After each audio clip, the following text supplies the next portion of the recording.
Welcome to the Global Law Program. You're with Andrew Bird, and we're going to explore all things law today, hopefully entertain you.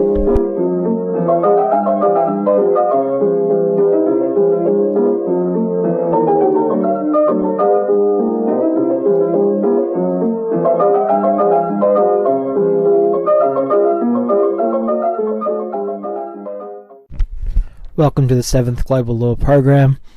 On this program, we're going to look at the Anti-Discrimination Act 1991.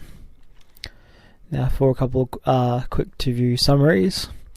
Direct or indirect discrimination on the basis of the following attributes is prohibited, especially in the pre-work or work area: sex, relationship status, pregnancy, parental status, breastfeeding, age, race, impairment, religious belief or religious activity, political belief or activity, trade union activity, lawful sexual activity, gender identity, sexuality, family responsibilities, association with a person identified on the basis of the previous attributes. Main exceptions: genuine occupational requirement, residential, domestic or childcare services, work with children, youth wages, impairment would cause employer unjustifiable hardship, and also workplace health and safety. And there's a fair few sections in the summary. You can look at sections 7, 8, 9, 10, 11, 14, 15, 25, 26, 27, 28, 33, 35, 36, and 108. Moving on to other important provisions in the Act. A person must not sexually harass another person, that is, engage in unwelcome conduct of a sexual nature. Sections 118 and 119. A person who is subjected to an alleged contravention may make a complaint within 1 year. Sections 134, 136 and 138. And the reasons for the law is to promote equality of opportunity for everyone, Section 6 and 117.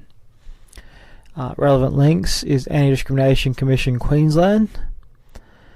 There's also some other links to some advocacy organisations.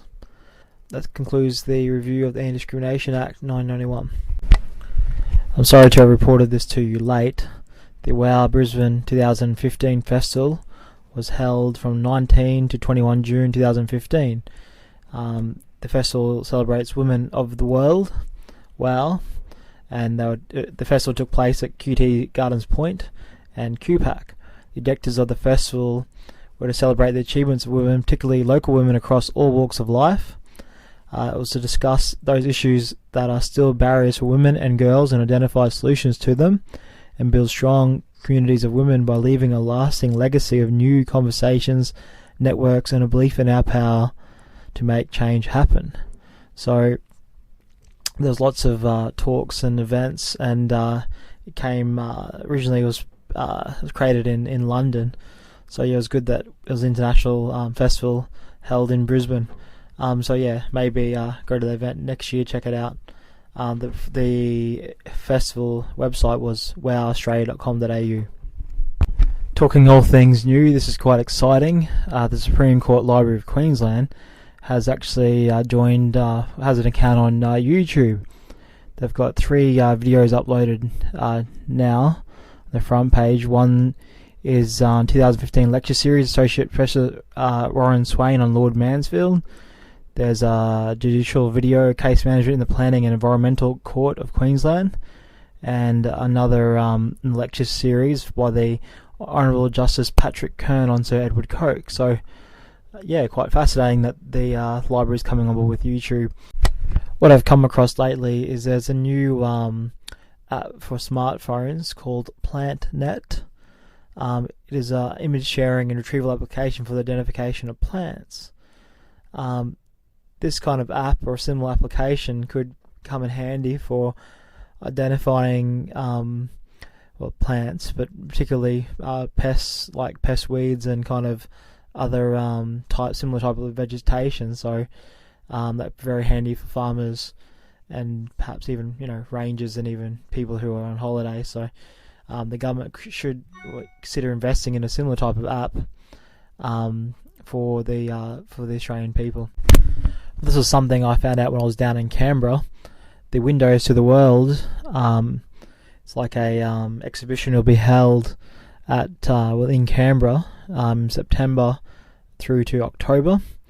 It opens the gates to reveal a beautiful landscape, superb architecture, and diverse cultures of Canberra's embassies and high commissions. Participating missions will open their gates for tours or open events. Tickets will be free and they'll be available in September. So I'll put up the link and you can check that out if you're in Canberra. Should be good. I researched further on Windows to the World.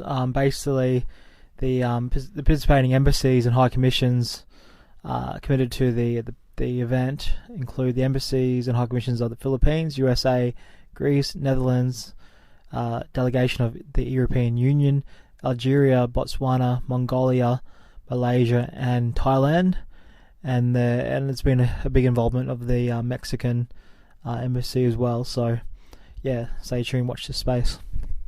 This is quite exciting world news. Switzerland is set to put a living wage to vote next year. So basically it could be the first European country to introduce a basic wage for all of its citizens. The notion of a basic income, a living wage provided to every adult of a state regardless of whether they're employed or not, has been around for a long time.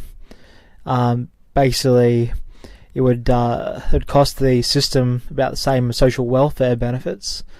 It would reduce a lot of fraud, bureaucracy, and the big positive of it all would that it'd free up people to do care work and creative work, and they may do have a job as well. And I do see the large benefits of people doing creative work. It has a big benefit to society. People ask the biggest contribution of national treasures. They usually go to their artwork or other things like that. So it cannot be discounted or discarded. With this basic living wage, every citizen would be guaranteed a yearly income of 30,000 Swiss francs, regardless of wealth or employment. For more information about basic income, there's a website called Basic Income Earth Network, which is basicincome.org. It actually tracks world news about basic income, so it could be worth a visit. Taiwan has passed legislation now forbidding organ trafficking, sales and transplant tourism. And the act stipulates penalties. It also bans the use of organs from death row prisoners. It has been reported that the organ transplant legislation has and regulations have now reached international standards. So that's a really good thing. It's a good move. The relevant act in question that's been amended in Taiwan is the Taiwan's Human Organ Transplant Act. So if you want to check it out. This was another event that just was in the past, but the European Climate Diplomacy Day was held the 17th of June, or celebrated on the 17th of June in State Library, Queensland. So it was a free event and a lot of speakers were there. There was a documentary, The Climate Blueprint, that was showing. So maybe something to look out for next year. This is an important announcement.